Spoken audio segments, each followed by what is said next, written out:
Okay, it's what we're trying to demonstrate here is how the Native Americans did it for pre-contact with the Europeans. Is what we would actually done, we'd actually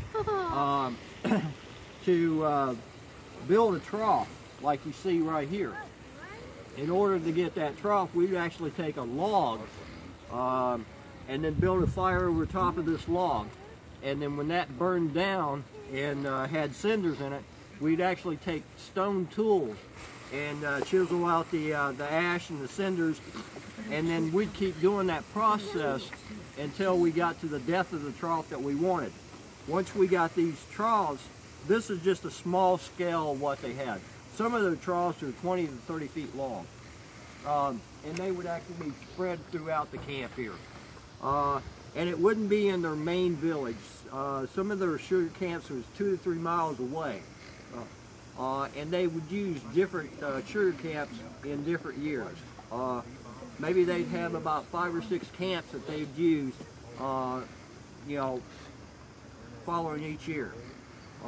And then they would actually get back to this.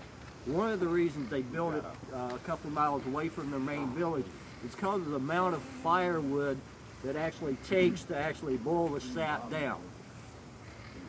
Okay, once we had our site set, we would actually set up camp, and then we would actually make gourds and containers, like this slippery elm bark container here, to actually catch the sap. We'd actually use another container, the gourds. We'd actually use gourds and also animal bladders to actually catch the sap. To tap the tree, we'd actually use what we call sumac. It's staghorn sumac. You can see the little berries and stuff like that. The staghorn sumac, actually in the center of it is actually a little pulp. You drive that pulp out and it becomes a hollow tube. And another form of spike that we'd use is river cane. We actually had abundance of river cane or cane patches here in Ohio and Kentucky and Virginia and so forth. But this also becomes a hollow tube too. You can cut it right at the knuckle and it's hollow. And they would actually use that.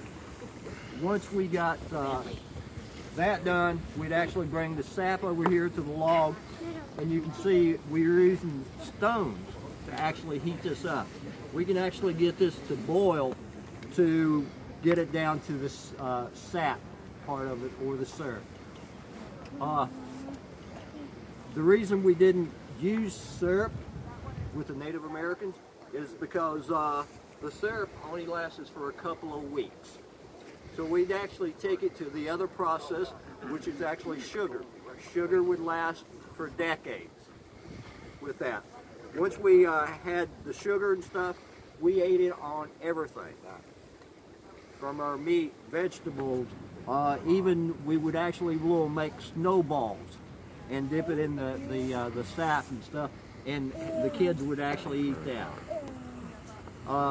Fighting a losing battle with and the just not. We haven't got that roaring fire going yet. Okay, the people that actually did this were actually we would actually be sitting around the fire, you know, eating the sap and stuff, the man folk, or we'd be out hunting and so forth. But most of the chores was actually done by the women and children at that time. And this was our only type of sweetener. The honeybees wasn't introduced into the North American continent until around 1627 by the Europeans.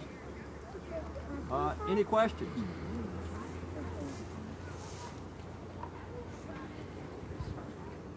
And you can see we're, you know, the long process of, you know, heating it up and taking the rocks back and forth and stuff.